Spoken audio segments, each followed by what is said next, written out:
Hello, let's make these great double zippered poo bag holders with an added pocket for hand sanitizers on the back. Here are the steps for hoop 1.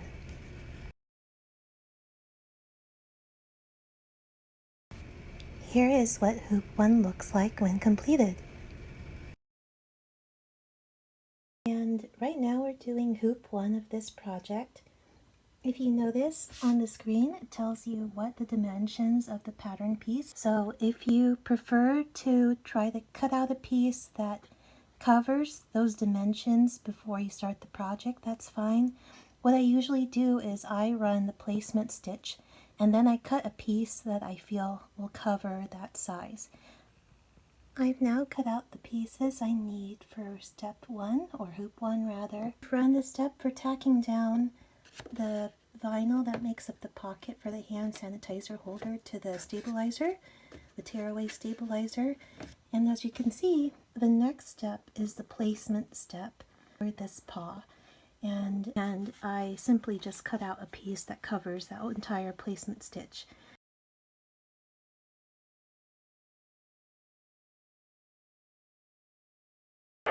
Okay, and just like that, we now have the placement stitches for the paw. And I'm going to stick my piece of contrasting vinyl that's going to make up that applique, and then run the step to secure this contrasting vinyl in the shape of the paw pad.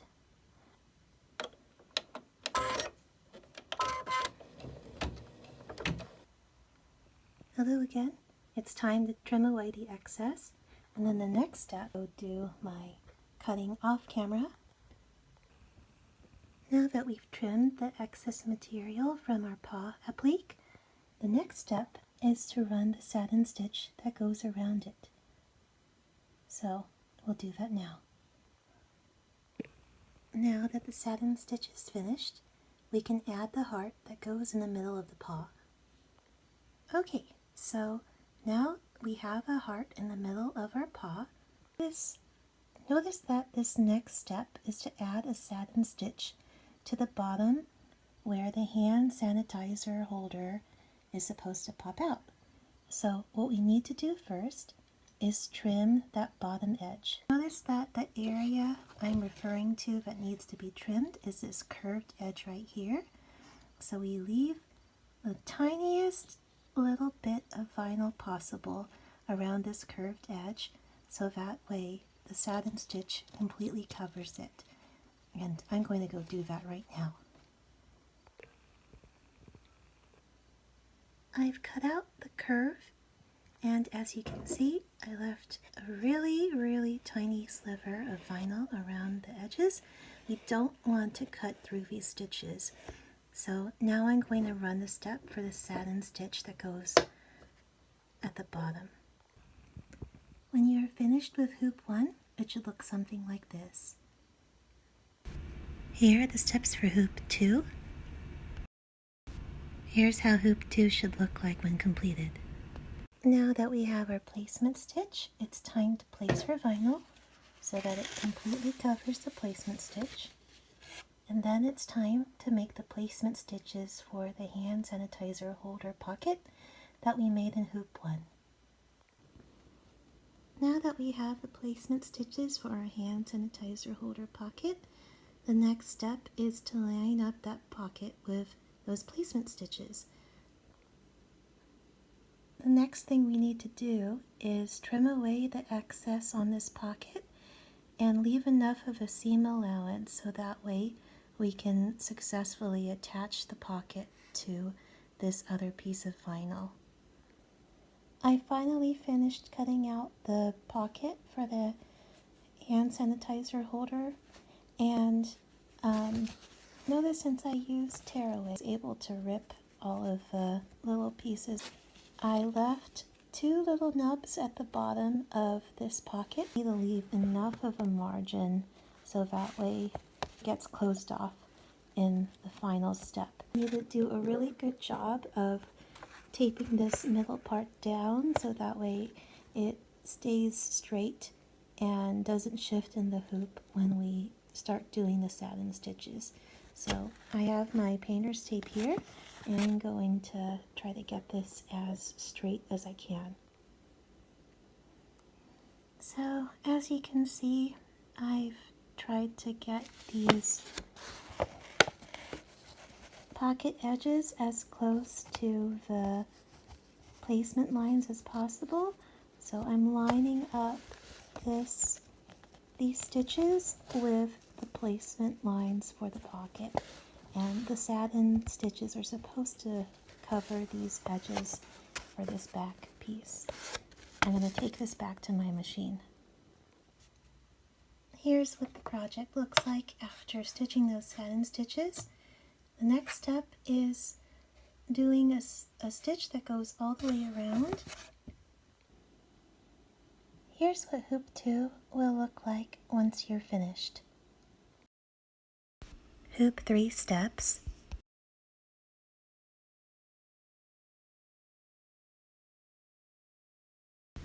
Here's what hoop 3 looks like completed. We've now stitched out our placement stitches for hoop 3. Notice that this middle part here is for the zipper, or for placing your zipper. Zipper placement is super important.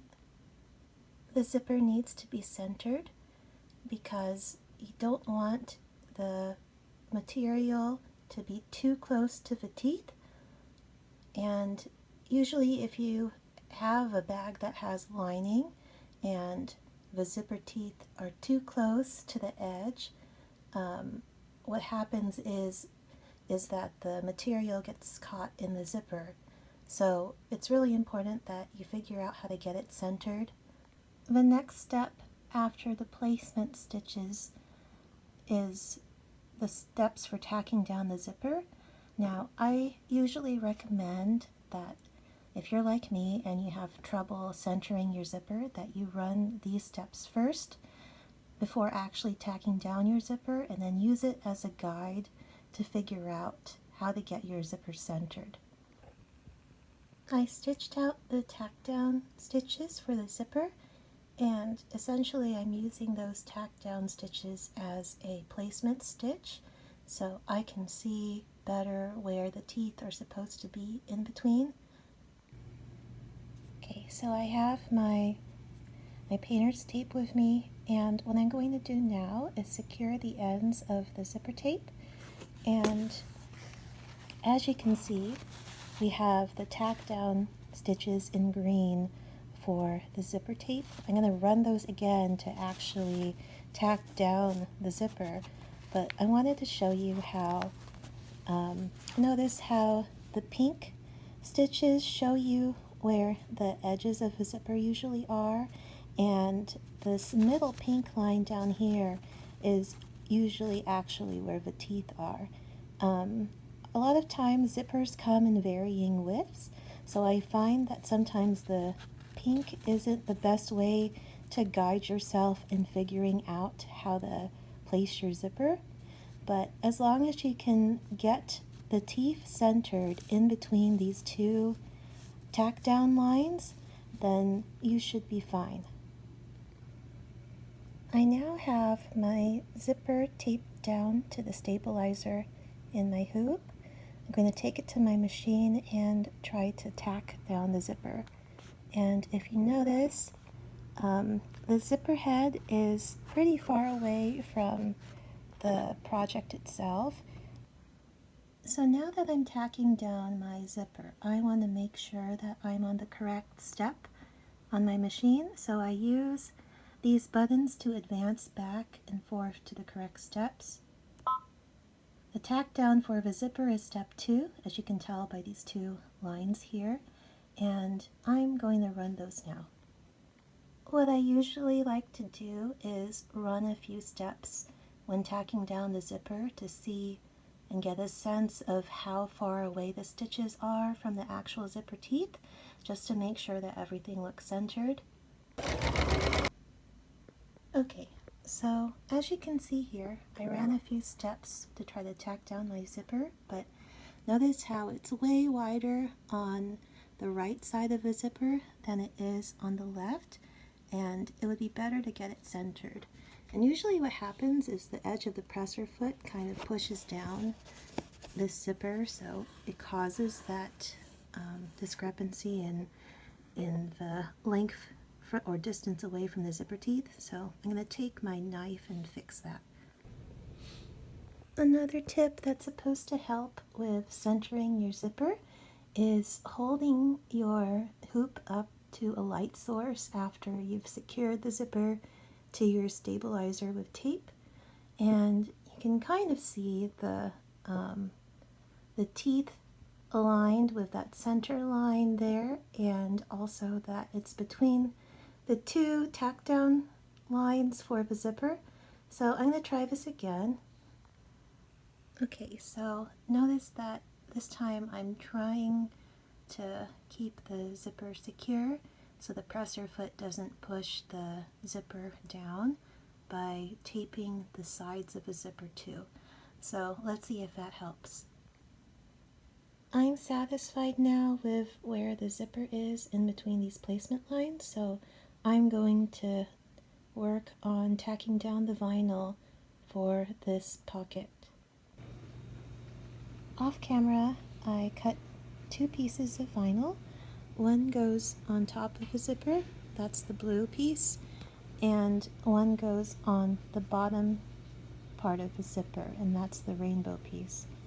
And I cut 2 pieces. Since I'm making the 6x6 bag, I have one piece that goes on top, which is approximately 2 by 8 inches, and I have another piece that goes on the bottom, which is about 6 by 8 inches. For the edges that are laying against the zipper teeth, you want to take a rotary cutter and make sure that those edges are clean and straight. Alternatively, you can fold over the edges so you can avoid having raw edges. So I'll show you how to do that in my next step. So for the bottom half of the zipper, I've decided that I'm going to fold over the edge of the rainbow vinyl so we don't have a raw edge here. And the way I'm going to achieve that look is by using some double-sided sticky tape. It's very important that you keep your double-sided sticky tape away from any parts that the needle is going to go through. Otherwise, your embroidery machine is going to be unhappy because it won't like passing through. That tape. You'll want to lay your piece of vinyl pretty side down and line up that edge with the edge of the tape. Okay, so now we see how this edge is folded over against the zipper teeth and how this bottom edge is lined up with the double-sided sticky tape. I have my double-sided sticky tape down. It's transparent, so I know it's hard to see, but notice that I'm keeping it out of the path of anywhere that the needle needs to go or any stitching needs to go.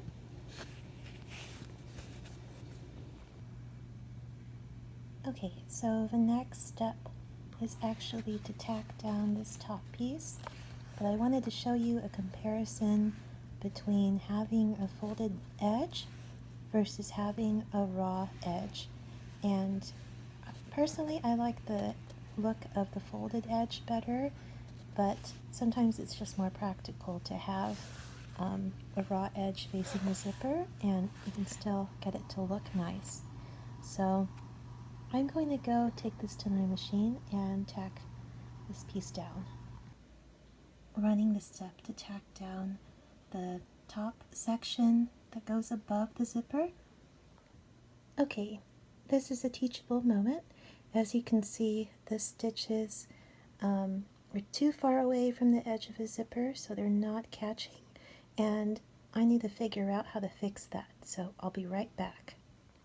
So I think what I'll try doing is laying down a piece of double-sided sticky tape right above where these stitches are supposed to go, and that should help keep the edge of the vinyl really close to the zipper teeth, so that way the stitches catch on.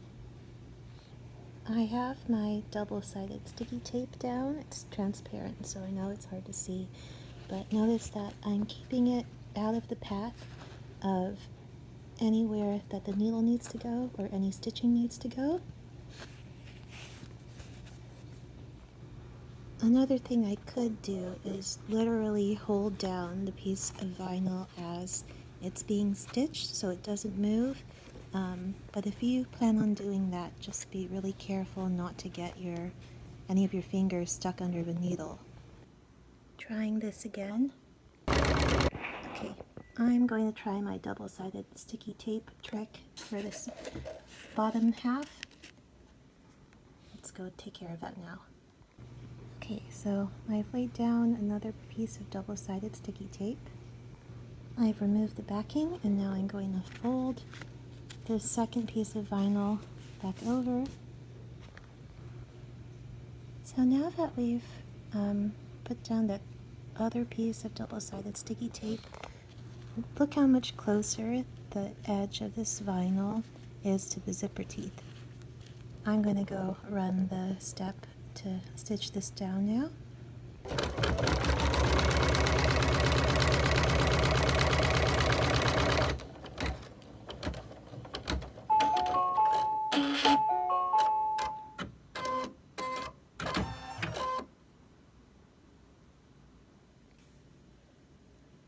Okay, so now we have essentially what are the basting stitches for both this piece of vinyl that goes above the zipper and this piece of vinyl that goes below the zipper. And so this next step actually stitches a box around the top half of the zipper, and we'll run this next.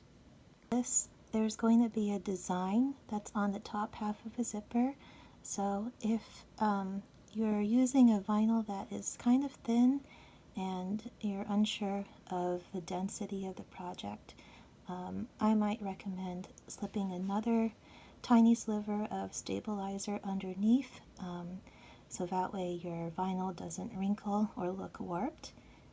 Now that we're on this step where we're sewing all around this top part over the zipper, we want to remove our double-sided sticky tape so it doesn't get caught in the stitching for the design or in anything else really. And as you can see, I added another layer of stabilizer, of tearaway stabilizer, to help support the stitches that are going on the design in front here. Okay, so we're now stitching the top part that goes over the top of the zipper, and there we go.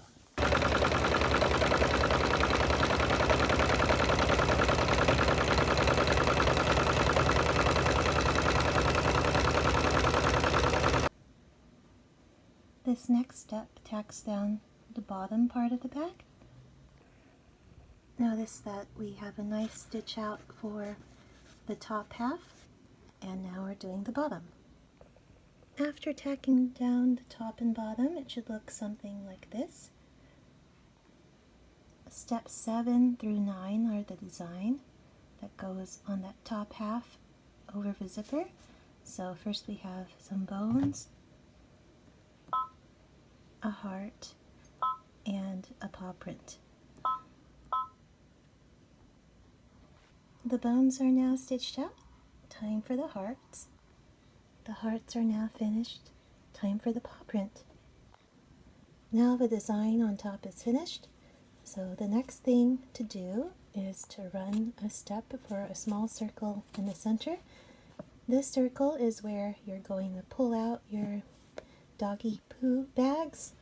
Alrighty, so we've run the step for either a grommet, or if you don't have grommets, you can run a satin stitch to reinforce the edges of a circle.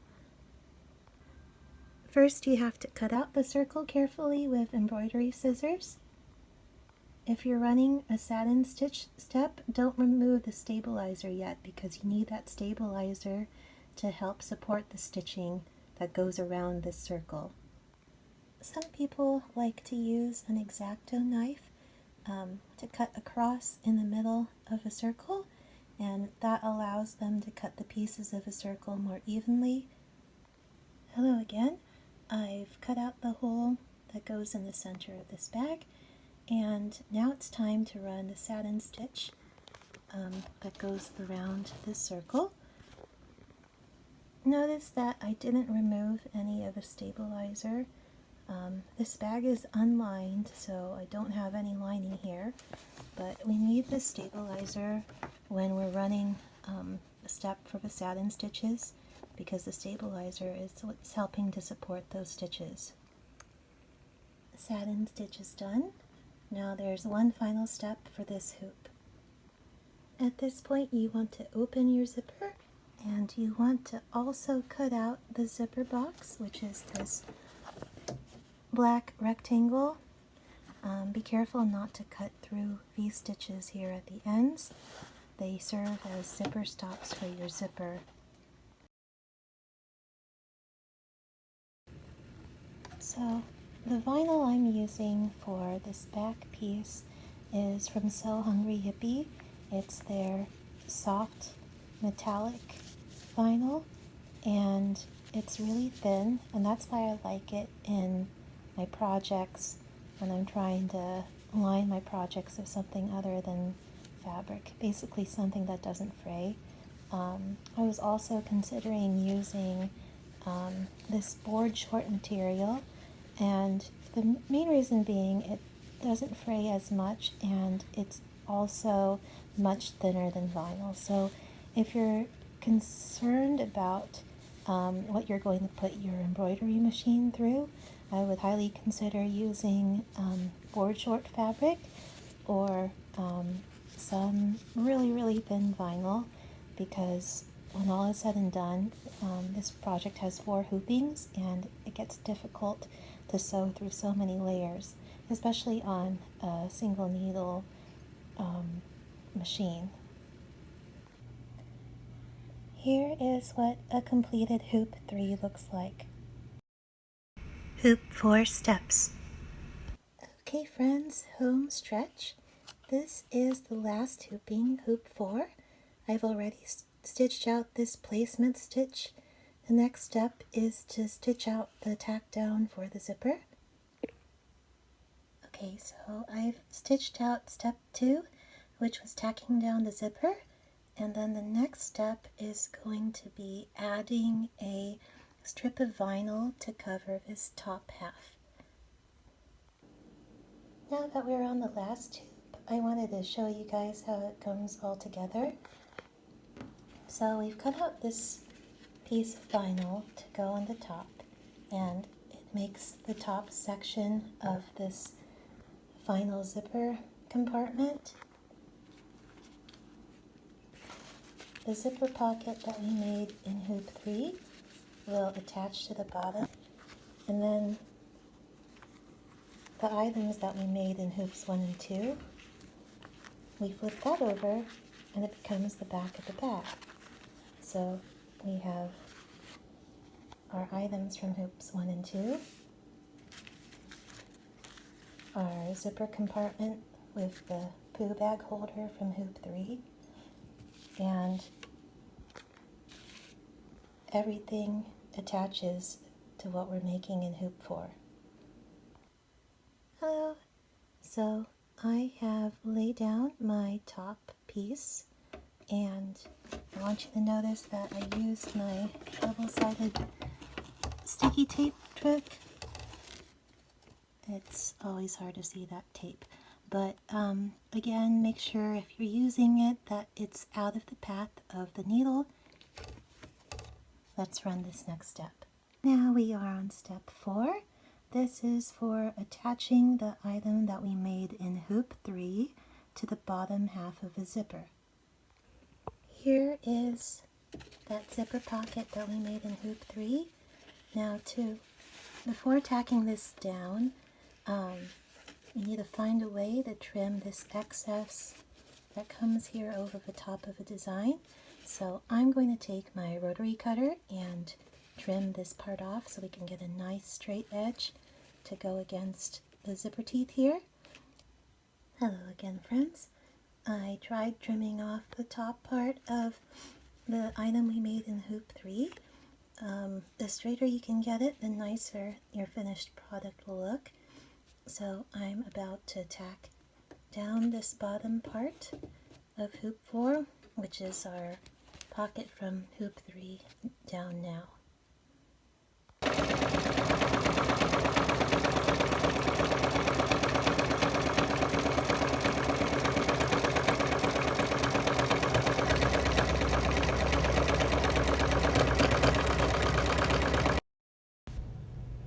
For steps 5 and 6, you're stitching around the top section and the bottom section, which was previously Hoop 3. For step 5, you'll be tacking down the whole upper section of Hoop 4. If you had zipper tape up there, it's a good time to remember to remove it. For step 6, we are tacking down everything that we made in Hoop 3 that we just basted to the bottom of a zipper.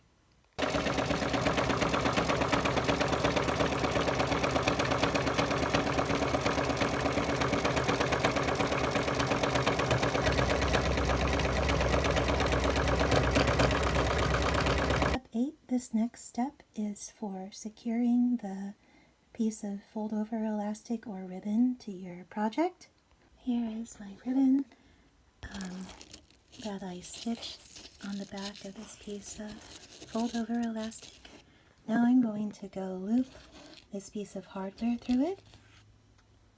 Step 8, this next step is for securing the piece of fold over elastic or ribbon to your project. As you can see, we've made a loop of the fold over elastic ribbon combination that I sewed together, and I looped my hardware through it. The raw edges are on the outside of the project, whereas the hardware is facing the inside. So we're going to tack that down now. This is where it gets tricky because you want to make sure that your presser foot doesn't get stuck in the elastic or the hardware. So my recommendation is to use the buttons to advance your needle. I went about 10 stitches to the left. You can see now on my project that the needle and presser foot are out of, well, rather on top of a loop. I'm going to carefully hold this piece of ribbon down while it's being stitched over, and hopefully that will stop from the presser foot getting stuck in anything. But it's really important to watch your fingers for obvious safety reasons. There we go. And now we also have to cut out the zipper box by flipping over the hoop and cutting that rectangle that surrounds the zipper teeth on the back. We're on the second to last step. I've just cut out my zipper box. Notice again that I didn't try to cut through these stitches on the end. They help hold your zipper in place. Final check to make sure that your zippers are situated where you need them to be. And when you're putting on back panel, you want to make sure that all of your hardware is facing inwards. That usually isn't a problem.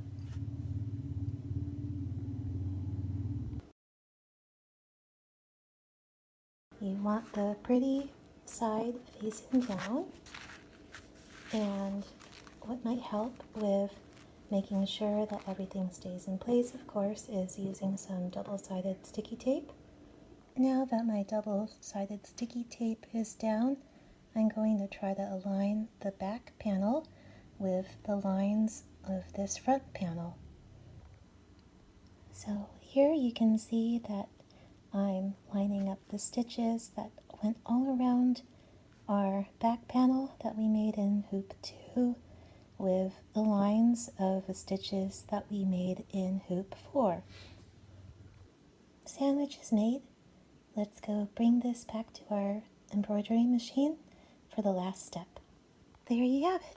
Now, if you're worried about your embroidery machine going through so many layers, alternatively, you could use your sewing machine if you have one to stitch this final step.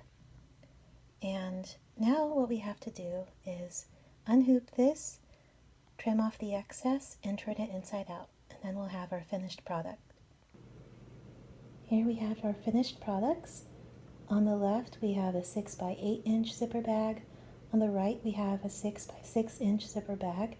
They both have pockets for 1 ounce hand sanitizers. You can use these types of bottles or the ones you see at Bath and Body Works. And I wanted to show you something cool. Remember how on hoop 3 we needed to put a piece of vinyl on the back of the hoop? Now notice how it keeps this bottom zipper pocket separate from the main zipper pocket of hoop 4. Anyway, I really enjoyed making these bags of you today. Thanks for watching.